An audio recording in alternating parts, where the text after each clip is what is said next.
Hi, I'm Dennis McGinn, founder and chief executive officer for vehicle reconditioning and communications company Rapid Recon. 3 times a month at your place, we visit guests at their place of business to engage in conversations about the issues shaping the car business. Today, we're talking about mental health and high-functioning dealerships.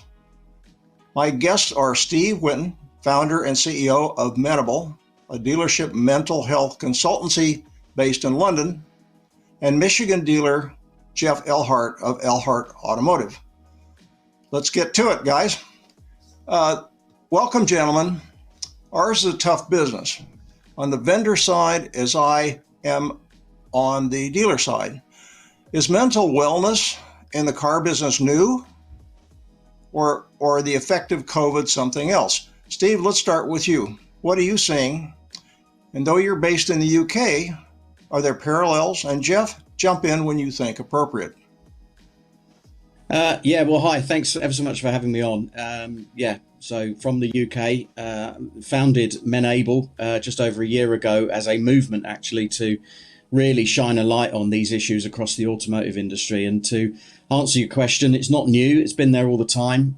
My experience was that I had my own mental health issues, but grew up in an era and in a culture where you just kept a lid on it. You didn't talk about it. There was never an environment that was psychologically safe enough for you to come forward and talk openly about what was going on. And then, of course, I think with the pandemic, along with many, many other people, that lid eventually came off for me personally. I had a really awful time where I struggled and then reached out to contacts across the industry and started to notice that I wasn't alone. And I think the pandemic was the thing that made everyone probably stop and think. But these issues have been there for a long time. And so now what we're all about as a movement is to help the automotive industry consider culture and working practice and say, mental health is the responsibility of the employer when somebody is in a business. And it's also then their responsibility to spot what's going on and what they can do to help somebody. Yeah, Jeff, I know you've had some personal experience in this area. Maybe you could kind of weigh in on that. Yeah, I lost my brother Wayne Elhart after a relatively short bout with depression to suicide on March 27, 2015. And mental illness has been around for, it goes back in the biblical days.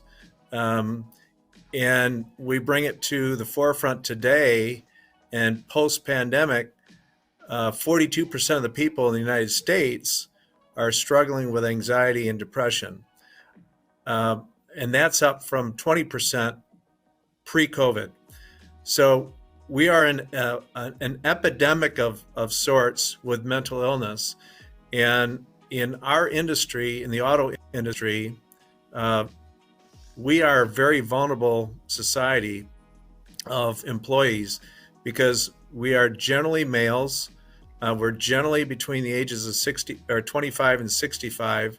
And that demographic makes up 2/3 of those people that die by suicide in the United States, of which we'll have over 50,000 people that die by suicide this year, which is more than deaths by homicide.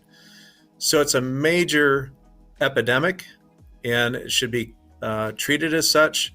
But it all starts with education, and that's, I think, what we both are very passionate about in terms of educating our community of employees, our families, and our community to give them the knowledge so that they have the confidence to take action to help improve and save lives before they're lost. Yeah, 100%. Yeah, and I absolutely would agree with that. And I think the key bit that we've been involved in leading up to that is the awareness, is actually going out there to the industry and saying that this is an issue, and using those numbers that, like Jeff said, in the UK alone, there's nearly 1 million people that work in the automotive industry. And, if the World Health Organization says it's 1 in 4 that are suffering with a mental illness at any one time, well, that's 250,000 people nearly. that at any one time could be suffering. And in the UK, the suicide rate is 17 in 100,000.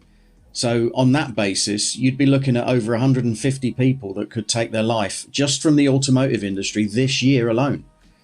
Now, if that was the entire staff of one store, you would soon stop and question what's going on.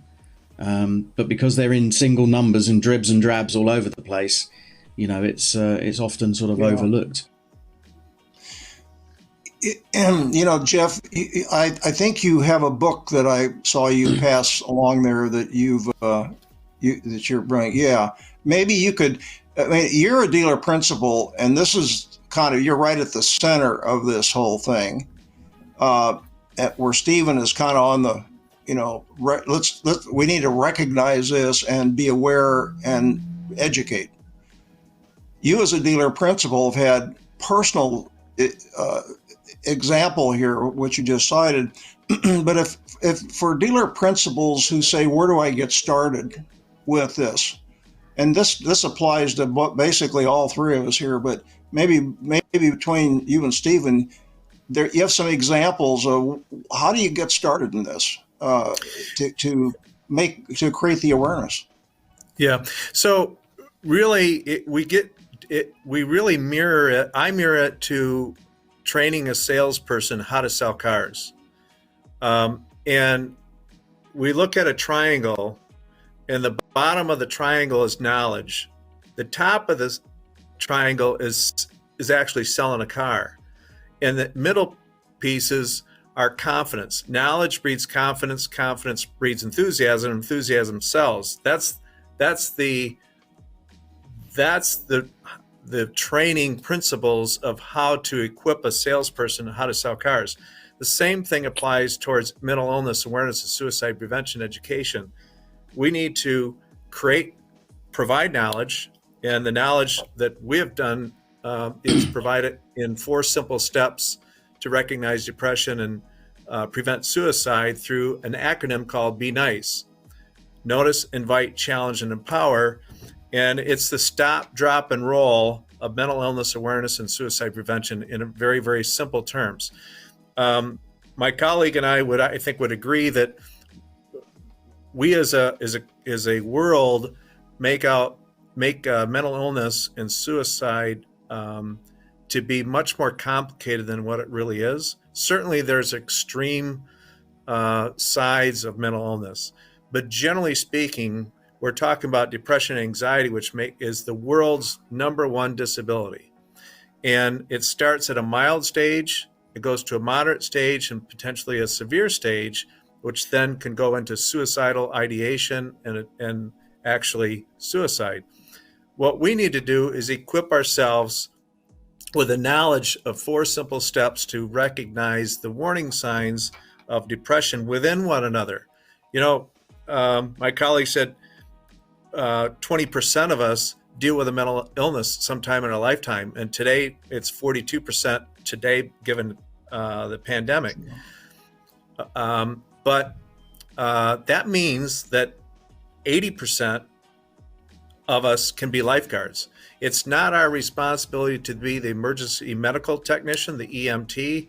We need to equip ourselves as employers, as employees, as families, as communities to be the lifeguards. All we need to do is pull the person out of the water from drowning. The EMT will save their life.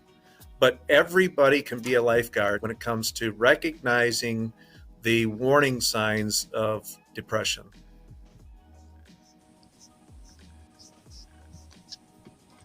Stephen, you have any? I'm sure you must have done some, direct hands-on with some of your constituents in the dealer world. What you got any thoughts about that? Yeah, absolutely. Our approach is that, first and foremost, we wanted to create a movement. And by that, what we wanted to do was to enlist employers as our kind of sponsors. So they come on board, they pay us a membership fee to be a part of the movement. But at the same time, what we're doing is creating a groundswell amongst the employees. And as Jeff said, creating in them the confidence and the knowledge and understanding that we can all support each other. The thing that we emphasize is that we consider mental health as almost like a rev counter. So if you imagine a rev count as 1 to 10, and at 8, 9 or 10, you're in the red zone. And we all know when you drive a car, what happens if you're revving the car too much and you're getting into that kind of danger area. But what we're trying to do is to express to people that, look, every single one of us has mental health. The three of us on this call right now have mental health. It's just as we have physical health. And I think the tendency has been in the past that what we do is we think of mental health in the context of when somebody has a crisis. And so what we do is that we put in place things that fix things, or we triage their symptoms, or we manage their injuries. And what we're saying to the industry is, we should be working on the 1 to 7. So as I'm sitting here talking to you now, I'm probably at a 2. And the reason for that is I'm really excited to be here. This is absolutely my passion.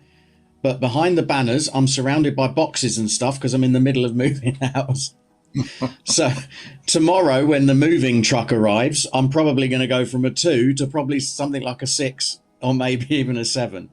But it's about recognizing that's going to happen, and it's recognizing, how do I deal with that? And more importantly, if I'm a leader or a manager in the industry or just a friend or a colleague, how can I help those people around me who, might be at a 1 minute, but then field a call from their wife or partner or a solicitor or whatever the next minute, and suddenly their rev counter has gone right up again.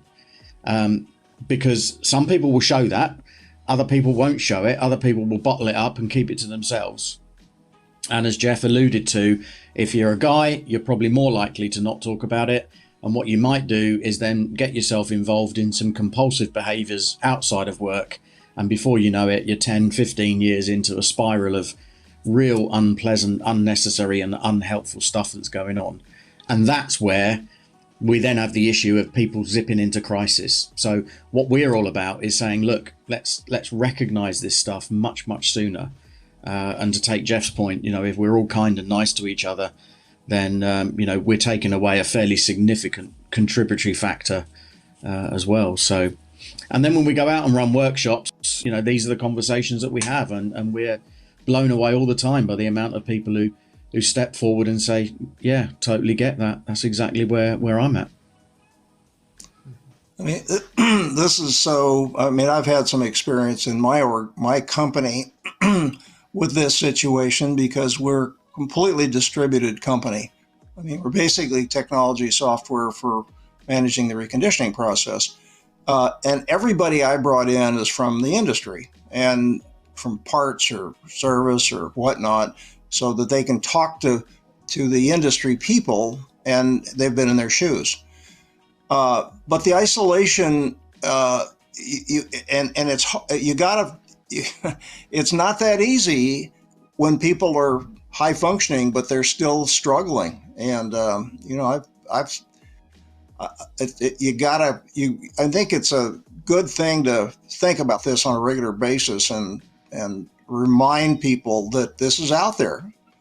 And as Jeff said, it's not just, it's gone already in the US from 25 to 40 some percent. And that just accelerates the situation. I guess I know how important this is. I really do. And I'm hoping this message can get to a lot of people who understand or believe that the issue, that it's around them, but they don't know what to do. They're not sure, how do I get this started? How do I, just like they're not comfortable talking about it to their peers, how do I talk about this as a manager? There's another aspect, Dennis, just very quickly, that I would say as well, that is, some people are actually high functioning because of their mental health. So, and I was in that category, to the outside world, I was successful. I had all the trappings, the car, the house, the money, everything. But actually it was my mental health that was driving that. Because of my own issues, I was driven and very determined, and that set about its own problems. So, it's just worth the distinction that we're all on the same kind of spiral, if you like. Jeff, since you have a personal situation with your brother, do you have any thoughts about how you deal with the after part of this? So the ongoing, so you get to the realization, and then how do you keep the conversation going? I mean, you had a personal situation where, hey, this happened, and we know it was part of the what your brother was doing, and so on. Have you been able to build on? I mean, build on it's probably not the right word, to be able to kind of use this as a springboard. Absolutely. So in my book, my brother actually wrote the preface of this book. And the preface is a letter that we found 16 months after my brother Wayne died, to his family and friends. And it read, "Kathy, family, and friends, I love you all. This depression has gotten the best of me. Please don't blame yourself as it was me. Please help others overcome this illness of depression. God, please use me to help others. Sign, Wayne." And so this is a mission that our dealership of 100 employees immediately engaged with the Mental Health Foundation of West Michigan, which is located in Grand Rapids, Michigan. The Be Nice is a trademark action plan, and it's not, I didn't create this. All I want to do is collaborate with experts in the field. And this was the stop, drop, and roll. If you ask elementary school kids in an assembly, the question, when you think of stop, drop, and roll, what do you think of? These kids will say fire, right? Yeah. When you ask kids in schools around the West Michigan area, or businesses, or even some faith communities, when you think of depression, what do you think of? Most, or all that are involved with the Be Nice action plan will say be nice, where generally speaking, all the other places that haven't been exposed to an action plan, an education program, you can hear a pin drop. That's not acceptable. In Stephen's world, in my world, that's not acceptable. We need to equip everybody to do that. So to answer your question, we've engaged this within our community of 100 employees immediately. Well, I'd say within 4 months after Wayne died, and engaged with the Be Nice action plan. And once we brought the education out, which is basically a 45-minute training session of what it is to notice what's right about this, it changes the behavior. Invite yourself to have a loving, caring conversation about what I've noticed about somebody's change of behavior. Challenge the stigma. Ultimately asking the tough question, are you thinking of killing yourself? And E is to empower myself to get that person professional treatment. And given that information, 10% of our employees immediately came forward and had a story of their own. It may be not of themselves, but it may be of a loved one. I'll give you just one quick example. Our general manager came to me immediately afterwards. He said, at the time he was in his late 30s, 38 years old. And he said, for 20 years, I've been living with this secret. He said, my father attempted to take his life twice when he was 14 years old. He's been living with that secret for 20 years. The stigma attached, especially as a guy, in showing the weakness, we have to get rid of that. One way of doing that is to provide the education. So our team, we have a Be Nice champion team. This is part of our monthly employee meetings. Everybody understands what it is to notice, invite, challenge, and empower. Everybody uses it. 60% of our employees will have exercise noticing something that's different about someone. 60% invite themselves to have a loving, caring conversation. 40% challenge and actually ask a loved one or a friend, are you thinking of killing yourself? And a third of those have helped them get professional help. Lives are being improved and ultimately saved at our dealership and our community. That is amazing material. And now I really get it why Jim brought us together with the our experiences and expertise. And I'm just really excited. I'm hoping that this can kind of be just a first installation of the three of us being able to talk about this, because I mean, it's hugely important, and for us to be able to reach out and get this message with people, along with the other things that we do to move the industry forward, which I'm very passionate about, and and to be able to bring this in along with that, to me is really thrilling. I'm really excited. I hope I can count on you guys to do this maybe a few months down the road. I think we started something here. Okay, I think that we'll just build on, and that's a commitment from me. And believe me, I don't do things like that unless I'm really serious about it. So Yeah, count us in. I mean, we've got a couple of ambassadors in the United States as well, so we're okay. we're on a mission, with Jeff to take this kind of message out to the industry. And Jeff and I have already said we're going to hook up on offline after this. And I think there's so much to be gained from working together and helping to improve people's lives, save people's lives. And at the same time, when people feel good about themselves, they perform better. So, the industry as a whole has got a vested interest in taking this seriously as well, and doing some stuff with it. So, yeah, absolutely count us in. Okay, that would be great. My brain's firing in a lot of different directions. I'm kind of remembering a lot of things, and we don't have the time here to kind of do justice to those. But I'm hoping that with a couple of installations and you guys being able to kind of weigh in on this down the line, we can cover some ground here and basically tell the people that are tuning in here it's okay to deal with this. Mm-hmm. Matter of fact, it's your obligation.